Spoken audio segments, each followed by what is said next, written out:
Okay, hi, it's Shelley. I am with Angelic Zodiac, and you are watching the video. I'm going to do a breakdown of Pope Leo XIV's chart.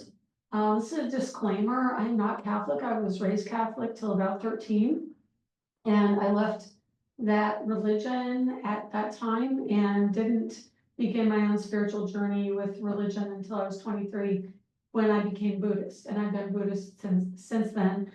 This is simply a reading to look into a man who now has a very significant role. So that being said, I'm going to give my interpretation of his chart and let you know what kind of man he is, because it's kind of interesting having a new pope. I really liked Francis. I'm just moving this around a little bit. There we go. See if I can get some stuff out of the way. It doesn't really, that's fine. Anyway, Pope Francis was a really good man, I think. He did a lot of things that align with my view of the world. He was a humanitarian, he was humble, and he was a man of service. So I'm hoping this new Pope will be that way. So let's take a look and see what he's all about. Okay, so this is probably going to be done in two different timelines, because two different times, because I've got to leave soon because of all the setup for the video. Anyway. Okay, so what I did was I did a chart for Pope Leo XIV based on his time of birth. He is an American, and he was born in Chicago on September 14th, 1955. We don't know what time. I don't know what time yet. If that changes, maybe I'll do an alternate video down the road. But because of that, I actually am doing a sun on the horizon chart. So that's called sun on the first, or on the cusp. Basically, what it does is it creates a rising sign for his chart based on the sun coming up on the day he was born. And it's a pretty accurate chart for events that transpire, because the sun is the ego. The first house is the ego. It's representative of the ego. And so the transits all fall in line through the houses going through his chart. And it's just one of the different types of systems that you can use, but that's the one I chose because I don't know his time of birth. Okay, so that gives him a 20-degree Virgo rising because he has a 20-degree Virgo sun. Immediately, Virgo is the sun sign that represents service. He has a 20-degree Virgo sun put on the horizon at 20 degrees. So he has a 20-degree Virgo rising with this chart. And Virgo is the sign of service. So obviously he is a man of service. The other thing that I noticed about his chart is he has 3 planets in Virgo. He also has Vesta in Virgo. Vesta is the asteroid of home and hearth in the 12th house with this chart, which means the 12th house is Pisces. It is the hidden, and it rules spirituality and spiritual growth. So having home and hearth in the 12th house means his home is kind of hidden, which the Vatican, not too many people see where the Pope lives per se, in his actual chambers. And the Vatican is a separate entity into and of itself. And so that kind of makes it mysterious. And that's the 12th house, is the hidden, but it's also representative of spirituality. So going back to the planets in his 12th house, they are Virgo planets. So he is very closely linked to a spiritual path. Mars is the planet of action, and it's in Virgo. So it's in his 12th house in Virgo. So he has the drive in his career to be of service and to do something spiritual. With the fact that there are 3 planets, Mars, Sun, and Venus, in Virgo, whenever you have 3 or more planets in a sign, it kicks the energy to the opposite sign. What's the opposite sign of Virgo? It's Pisces. So Pisces falls in his house of work, and that is, in fact, what he does for a living, is something related to spirituality, spiritual growth, and the spirit realm. And so that really is an interesting energy, having 3 planets in Virgo taking over to his house of work with this particular chart and system. Then in the first house, he still has the sun in Virgo and Venus in Virgo. So that makes him appear to be a very humble man. It can, but I have to say, that's not the only energy he gives off, and he can be very much in the public eye, but we'll get to that in a second.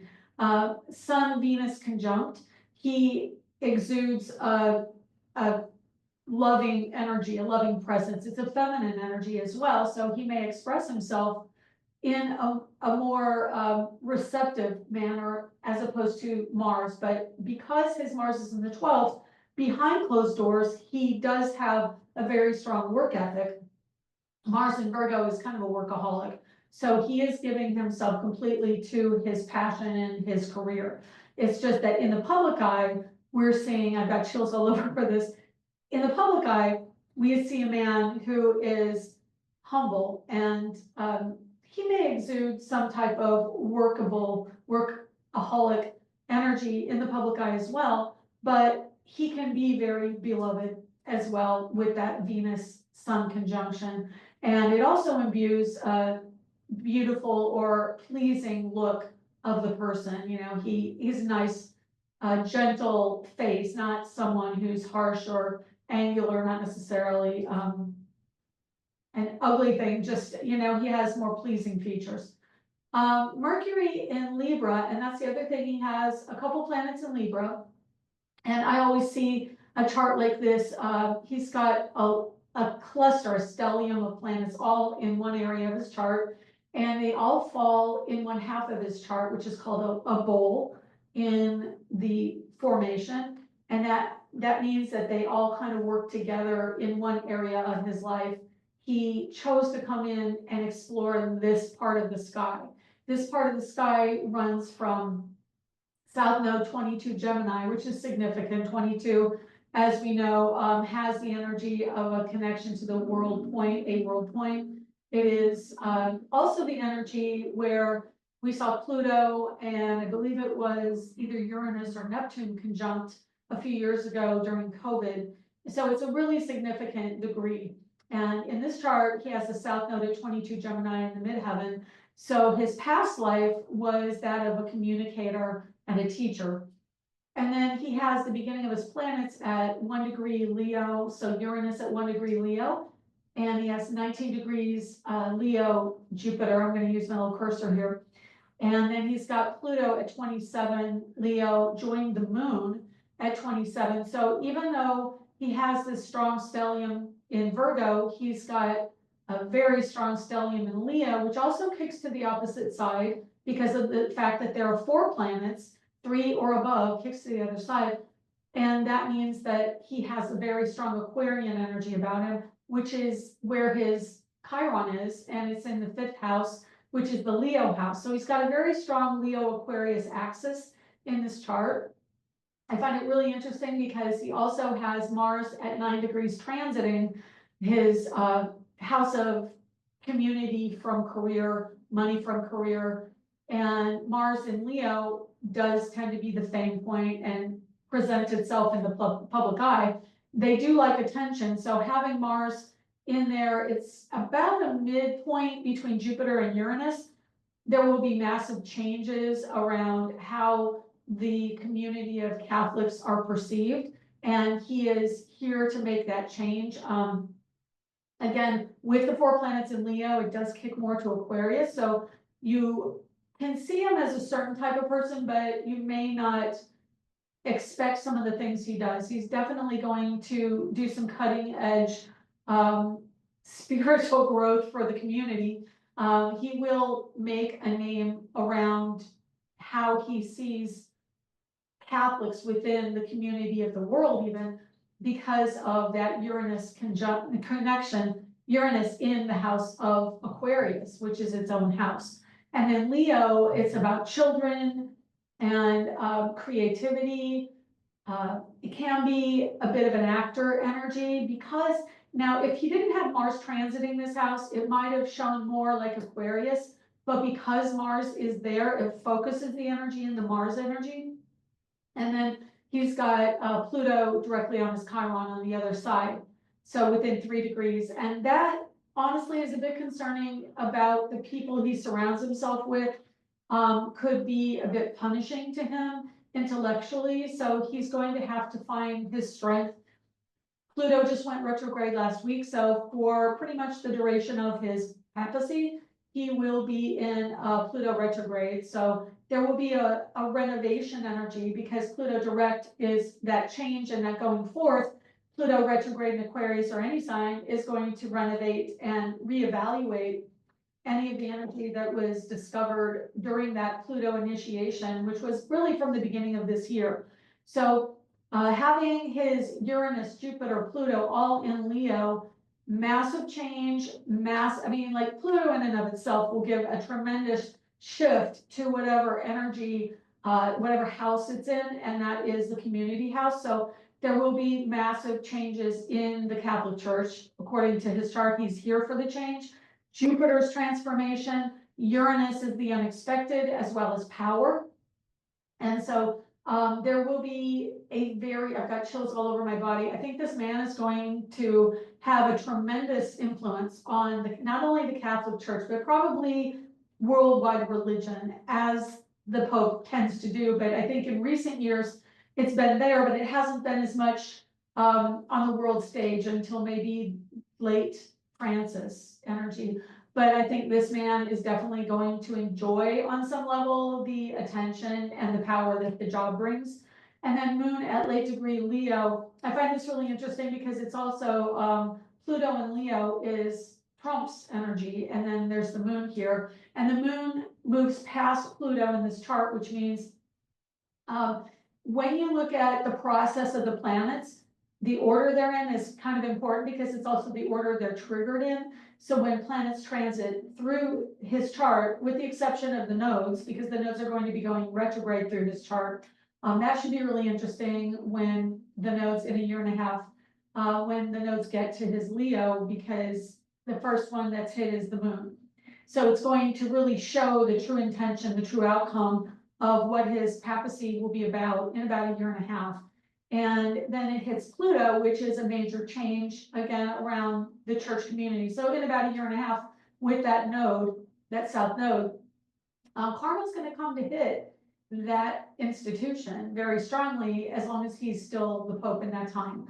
I won't even have time in this first part of this reading to really look into the direction of, as time transits through his chart, to see where it's going and what's going to happen. I'm just giving you the initial triggers and eyeballing the first energy that hits me in his chart. So it's interesting because he does have Mercury in Libra at 16, which is in sextile to his Jupiter. It means he's very good at speaking. He's very good at the public and being able to make everybody feel together and cooperative. Virgo is also a very healing energy, so he's got tremendous power to heal, especially heal the spiritual wounds. I've got chills all over with that, so I know that's going to be a huge part of his papacy. Healing the rift within the church, and because of the church, in the community eye, in the eyes of the collective. And then he's got Neptune in Libra at 26, which is also in sextile to his Pluto and his Moon. Really interesting that this man came to be the Pope. I knew nothing of any of the cardinals, and so of course destiny hit him. He's in a south node on his Venus and soon to be on his Sun. So, you know, that's major karma coming into play in his papacy. The Moon was at 4 degrees of Libra when he was chosen. I put it down for 1207. My daughter was teaching or tutoring at a Catholic school yesterday, and at 1207 they announced it. So that's the time I put in for the connection to becoming Pope.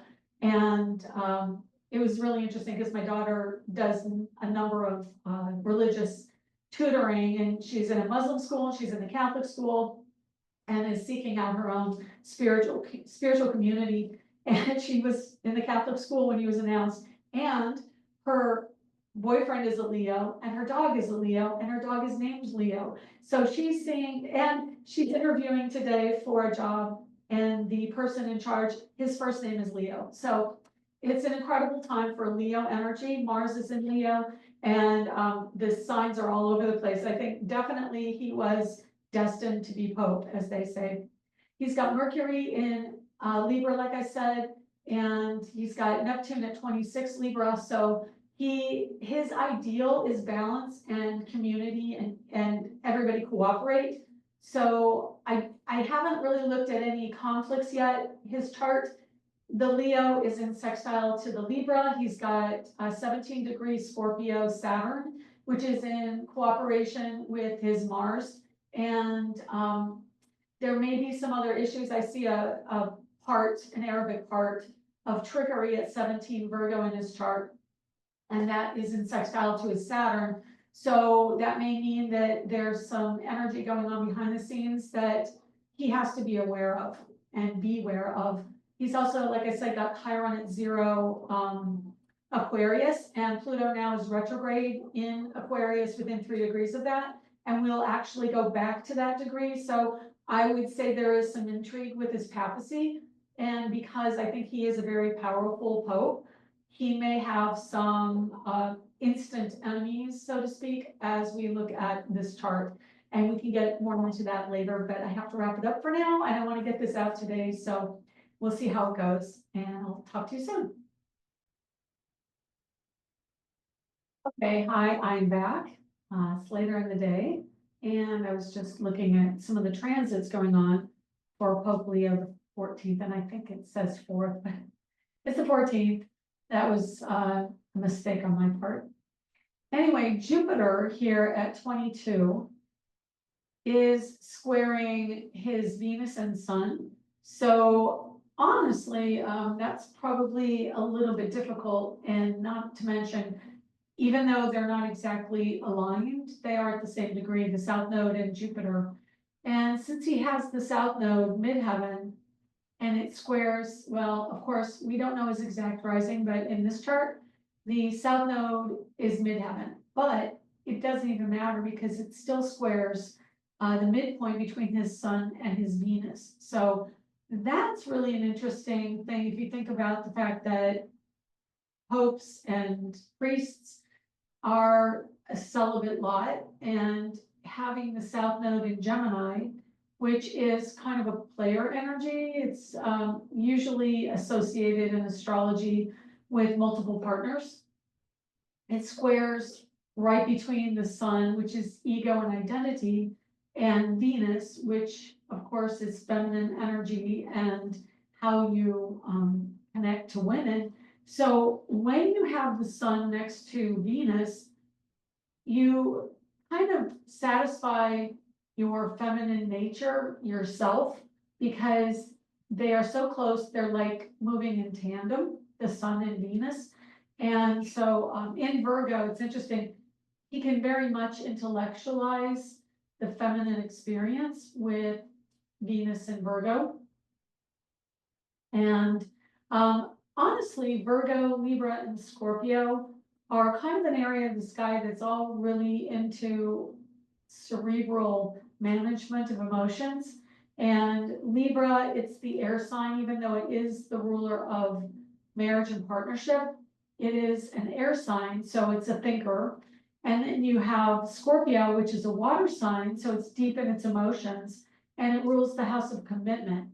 So, but it's also the analyst, the researcher, the detective of the zodiac, and Scorpio can be very intellectual, and it runs everything through the emotions. So I think Scorpio can be very accurate, and Virgo tends to be really accurate just from a minuscule perfectionist standpoint.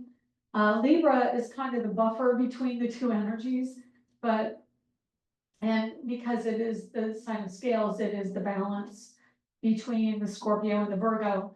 And then you have Leo, which, if it were only 1 or 2 planets, Leo would be very much connected one-on-one to people. But because it is the stellium and it kicks over to Aquarius, it tends to be more about the community.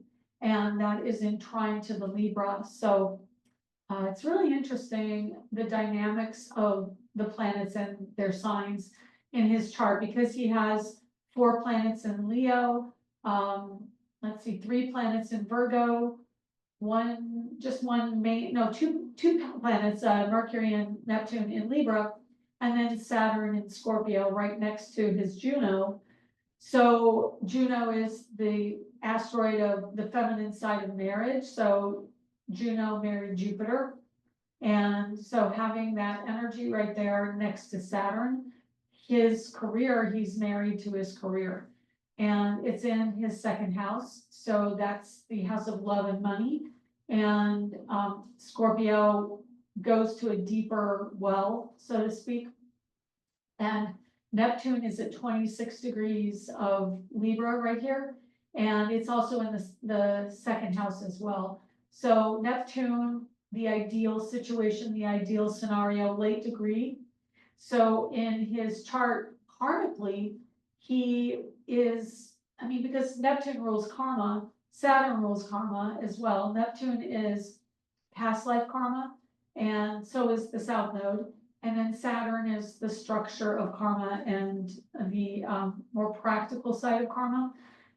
But Neptune rules your dream and your vision for the ideal love scenario, because Neptune rules Pisces, and the two rule agape love, which is ideal love, unconditional love, divine love. And Saturn in Scorpio is about owning the idea of commitment and the power behind relationships and the structure of commitment. And then you have Juno right between the two, which is pretty interesting. Not at the midpoint, but definitely kind of a buffering between Neptune and Saturn.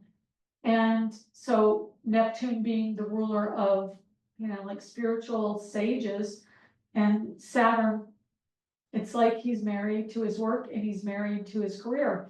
And that is really good for a chart of someone who has to be. So yeah, it's a very fascinating chart. And then he has Pallas Athena and the North Node down at the IC in Sagittarius, which rules spiritual expansion and growth. And Pallas Athena is strong warrior goddess, and North Node is the area he has to learn about. And interestingly, Sagittarius being the next sign after Scorpio, Scorpio is a very passionate sexual energy, but Sagittarius is what manifests the sexual tension, the sexual energy, much more in the physical. It is a fire sign and really a physical, sexually physical sign. And so, having Pallas Athena, who is the warrior goddess, down in the house of the intellect, which is the third house, in Sagittarius, it's about travel, it's about connection to other countries, education, higher education, and spiritual growth. So he can connect to women around the spiritual drive. And my guess is, from past experience, a lot of women seem to be attracted to the energy of priests. And so he probably has a certain mystique amongst, I would say, groupies, like religious groupies. He's probably got a few hangers on of the feminine ilk in his chart. It shows that. But and then having Pluto on his Chiron. And then the other thing was when Mars gets into Virgo, currently Jupiter is squaring his sun. And so that's going to be a little bit of stress for his career as pontiff. And Mars is also squaring his Saturn, and well, will be. Right now it's early, I would say, yeah, it's just now touching an outside square, because I go with an orb of 8 degrees on either side. So it's just now at 8 degrees wide from a square to his Saturn, which will be friction and change. So what that means for his career as pontiff is he's going to have, I think, some pushback around the male ego. Mars in Leo is definitely the male ego. And as it gets on top of his natal Jupiter, there's going to be, I would think, a stronger drive to do some kind of transformation. And it's kind of interesting because I think that he may present himself one way to the public, and I would say he presents himself another way privately, but not necessarily in the church organization. And then he presents himself a third way in the church organization. And I would say he definitely holds court within the culture of the church with all that Leo energy, and then Mars sitting on top of it. So he started his papacy, with Mars in that house of community, and he does like one-on-one connection. I saw a lot of photos of him with Pope Francis, and so there is a one-on-one connection. Leo definitely likes one-on-one connection to people, and meeting over a nice meal is always preferred. They're very social creatures. So having the moon in Leo, and it's interesting because the 12th house is Virgo, so he does know how to present in the public eye, but he also, I think, has a side of himself that can be a little insecure around the amount of action taken, and he will always go further than is expected with Mars and Virgo. Let me see if there's anything else that sticks out before I end this. And yeah, pretty much I think I've touched on all of that. What's transiting in the sky here, he's got an opposition to his Leo energy. Neptune is at early Libra. He doesn't have anything as far as planets are concerned, early Libra. He's got a late Venus in Virgo. So having Neptune in, let me see. Yeah, having Neptune just opposed his natal Venus and his Sun, probably not real recently, but Venus, he wasn't in Venus opposition. So I would say there may be something going on with how he interacts with women, what balance he can have for women. Having Mars in Leo, and that's actually in trine to Venus in Aries, there will be, I want to say he looks at women kind of more like strong women. He notices strong women more so than demure women. So, and I only say notice in the sense of interactions with nuns, interactions with politicians who are female, or in the general sense of what he has to do with his job. I mean, I can't help it. There is a certain sex appeal he will have to women. And that's, his Venus and Aries, his Mars and Leo, and then Pallas Athena and Sagittarius. It's just part of, and I think men in power always have women attracted to them. But yeah, that dynamic is in his chart, and of course, celibate. So, but nobody knows what goes on behind closed doors, let's be honest. And then the Sun currently in his being announced as Pope, the Sun is 18 degrees right at the end of the house of commitment and also legalities. And he's got Uranus just over that cusp at 26 Taurus. So there are some changes that generally in Taurus will take a while to take effect. He can be slower moving and very thoughtful about what he's doing with those energies in the house. Well, if you think about the 8th house, it's government and legalities and more of kind of the admin probably of the office and working with the people who support him, because it is like joint finances and the commitment to the, his 7th house is marriage. And so he has Neptune, Venus, Saturn, North Node in that house. And then he has Chiron just into the cusp of the 8th house, Eros and Mercury, and then the Sun wraps it up. So he's got a lot of activity going on with that as well. So, he can be, the Mercury in Aries is act before you think, but Uranus in Taurus is, oh my gosh, we are taking forever to act on what we've thought about. So he can have kind of a hurry up and wait energy about him. And let's see what else. Moon is 4 degrees Libra, and that's in his 1st house. So he defaults to the cooperative elements, especially with that being in his first house. But also, it's just over and in conjunct to his natal moon, but it is in a cooperative sign. Leo and Libra are very cooperative. So as his papacy, don't know which it is, tomato, as it continues on, I think he will bring in more balance to what's going on, and he will definitely listen to all points of view. I don't necessarily see anything covert or insidious going on, but definitely Pluto on his Chiron retrograde, which means it's going to perfect over the course of the retrograde, which is through October.